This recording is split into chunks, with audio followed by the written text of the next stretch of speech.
Sosok anak sekolah yang ceria, pintar dan berprestasi mengalami penurunan nilai yang sangat drastis.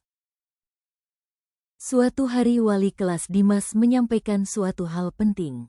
Beliau ingin berkonsultasi kepada orang tua dari Dimas. Ia memberikan berupa lembaran surat yang akan Dimas berikan kepada orang tuanya. Keesokan harinya. Permisi Bu Akila.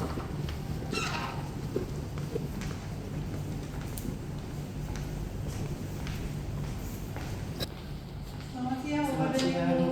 Terima kasih ya sudah meluangkan waktunya hari ini. Silakan duduk dulu. Jadi begini Bapak dan Ibu, sebelumnya saya ingin menyampaikan bahwa Dimas merupakan murid yang berpotensi.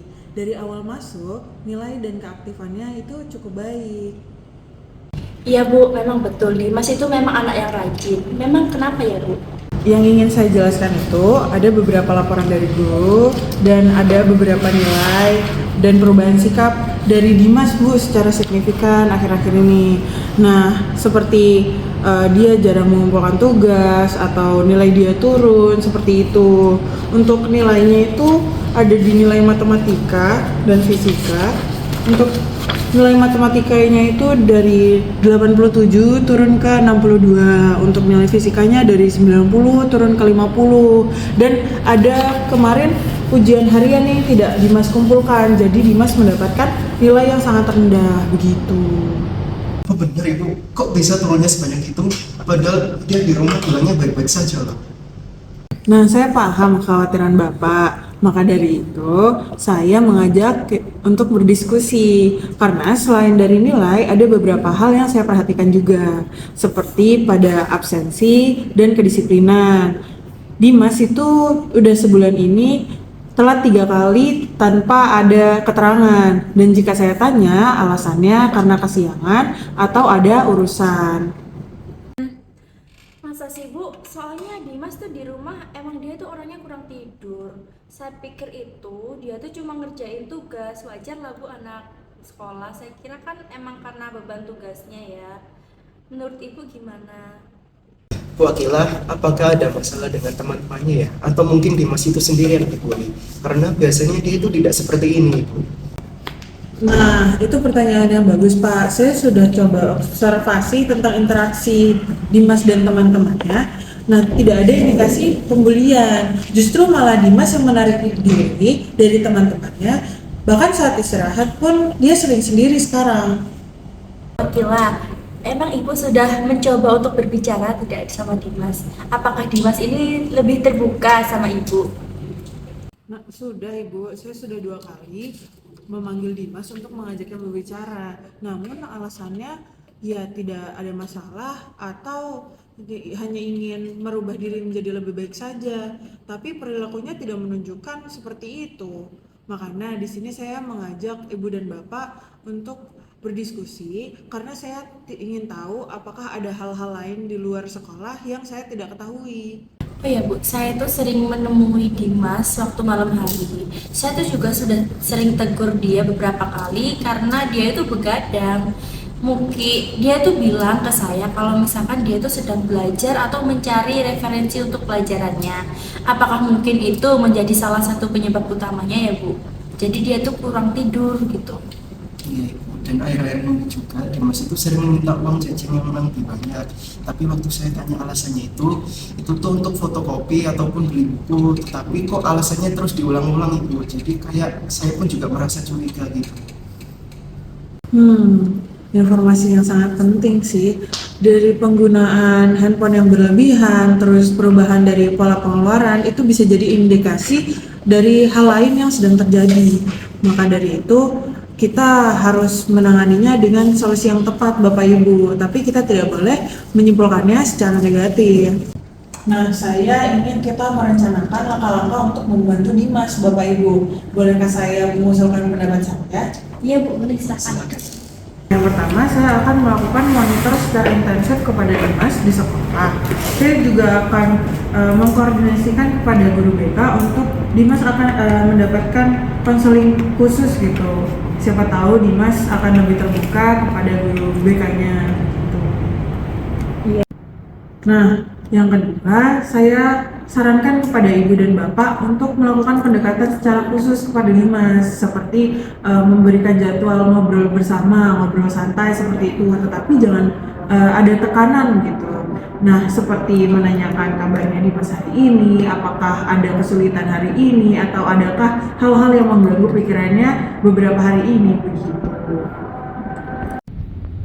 Ya Bu, kami rasa kita emang kurang quality time dengan Dimas. Jadi untuk kedepannya kita akan lebih perhatian lagi ke Dimas, sering ngobrol juga sama dia.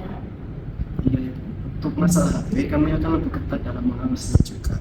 Mungkin kami akan membuat aturan jam malam penggunaan HP. Setuju kan? Iya Pak, setuju. Itu langkah yang bagus Bapak dan Ibu, tetapi untuk aturan itu harus dibuat dengan persetujuan Dimasnya juga, karena agar dia tidak merasa dikekang. Nah, untuk yang ketiga, saya sudah mengkoordinasi dengan guru matematika dan guru fisikanya tadi untuk memberikan remedial dan kelas tambahan untuk Dimas. Tapi itu juga harus dengan komitmen Dimasnya sendiri, begitu. Baik, Ibu. Kami mungkin akan memberikan dorongan agar Dimas mengikuti program tersebut, dan mungkin kami juga akan memberikan les tambahan dari luar. Boleh Pak, saya setuju dengan ide itu, tapi kita harus lihat responnya dulu dari Dimas. Jangan sampai dia merasa terlalu overwhelmed dengan banyaknya kegiatan yang ada. Bu Akila, boleh kami tahu kapan lagi kita bisa melakukan evaluasi terhadap perkembangannya Dimas? Boleh Bu, saya usulkan kita menjalankan langkah-langkah ini sebulan. Nah, untuk bulan depan kita bertemu lagi untuk evaluasi mengenai perkembangannya Dimas.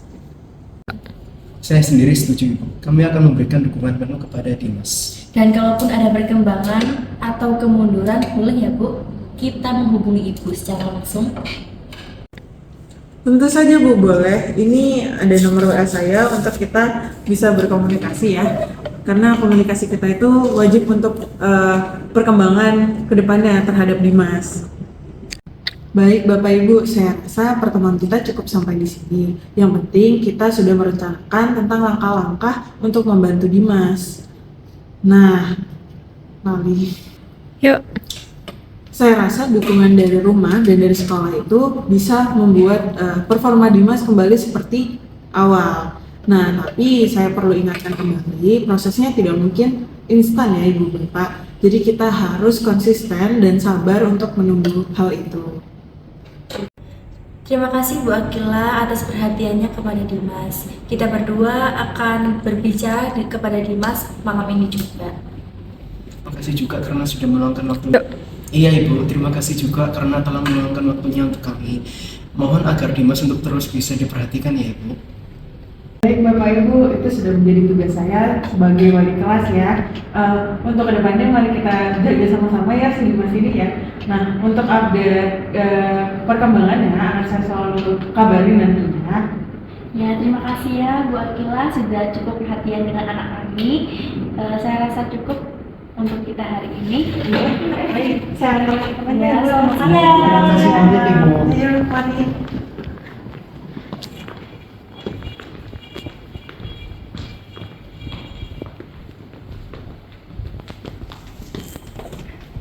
Hati-hati di jalan ya, Bapak. Terima kasih, Bu. Mari Bu Akila.